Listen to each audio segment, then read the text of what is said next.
إن قدوم فيك كوباد حسبي محافظ كلمية أحمد عبد الديرة إن برجع واحد كتاعن إن شقاقوين بيراس كسرنا أرنتاسي كحسبي هان إن بسم الله الرحمن الرحيم أرتا مانتا مليون ورستان وأنا كهالله إن مدفر بدنا وهرانا باقي أنا ودي الرأي مانتا وحنري شعب كرير سومالان علماء دلنياردا ويلك دمان waxaan ka codsaday inay u duceeyaan dadka walaalaha ma aha baaqbaynu u direenayo waa inaynu u duceyno waayo waxaan way soo noqnoqotay in Ilaahay qulubtooda isu soo celiyo in Ilaahay dhibaatooyinka dagaalada sokeeye ee dadka ehelka ah ee walaalaha Ilaahay meesha ku wada abuuray ee isu soo noqnoqonaya Somaliland oo dhan cid qof kasta saqiir iyo kabiir ay aad uga damqadeen in loo duceeyo in Ilaahay waxa ka dulqaado taa intaasaan kaga baxayaa su'aalaha kale ay weydiinaysan way weydiin kartaa in mudana gudoomiye ku xigeen aad iyo aad ayaad marka hore waraysigan istaad nooga aqbashay aad ugu mahadsan tahay dhawaan siyaasiga Cali Waracade waa isku deegaantiin wuxuu shaaciyay gudoominimada uu u tartamaya xisbiga sidoo kalena maalmihii u dambeeyay wararka qaar ayaa soo baxayay in madaxweynuhu uu isaga ka soo dhaweystay bal arrimaha adigu sideed u aragtaa بدري waxa Cali Waracade iyo xubno kale oo Soomaaliland horta xisbigan markaan ka hadlo xisbigu waa xisbi dimuqraadi ah qof kasta oo xisbiga ku jira shuruuc buu leeyahay shuruucda haduu buuxiyo qofku waajib uu leeyahay inuu sharaxo Cali Waracadena dadkaas uu kamid yahay waa nin odaya muddo badan dalkan uu soo shaqeeyay xisbigana ka tirsan hase yeeshee maalinteedii la sharaxayay xisbiga waqtigiisii gudoomiyenimada la sharaxayay maanta ma joogno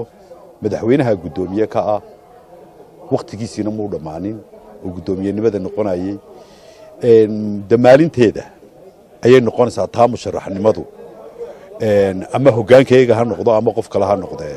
ninkii damca ka haya maalinteeda ay noqonaysaa waxaana su'aasha kale ee raacsan aniga iyo madaxweynuhu muddo fara badan baanu soo shaqeynay wada shaqeynay rag saaxiibo baanu nahay ku xigeenkiisii baan ahay imakana sidii iyo si ka wanaagsan baanu wada shaqeynaa anigu arrin safara baan u baxay oo family ahaan walaalada oo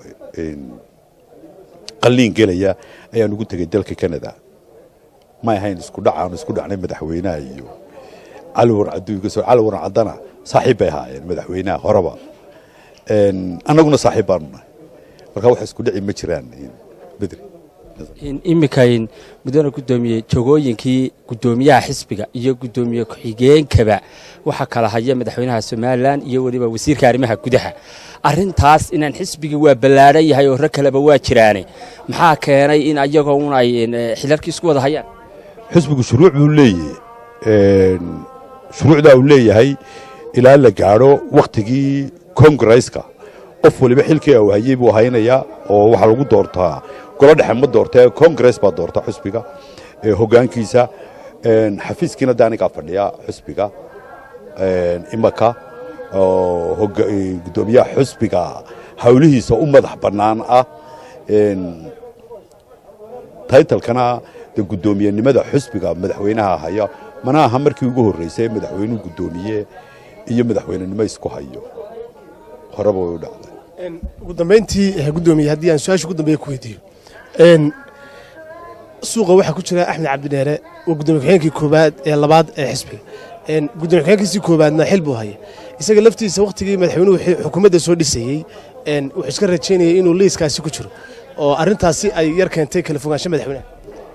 taa maalin horaan ka jawaabo aan ka hadlay anigu xisbiga gudoomiye ku xigeenka labaad baan ka ahay nin xil xukuumadeed doonayana haddaan doonayo horaan uga jawaabay taa oo aan idhi haddaan doonayo tanna waan ka mid noqon lahaa haddaan xil doonayo I'm sure 100% inaan ka mid noqon lahaa wasiirada ka mid noqon lahaa haddaan doonayo tii ka horreysana waan ka mid noqon lahaa ee siidaayo xafiiskan aan joogo ayaan aaminsanahay inaan xisbigan dhiso meel gaarsiino inta uu maanta leekaaday codka uu helay ee faraha badan la mid ka badan uu helo darajada dambena way dambaysaa.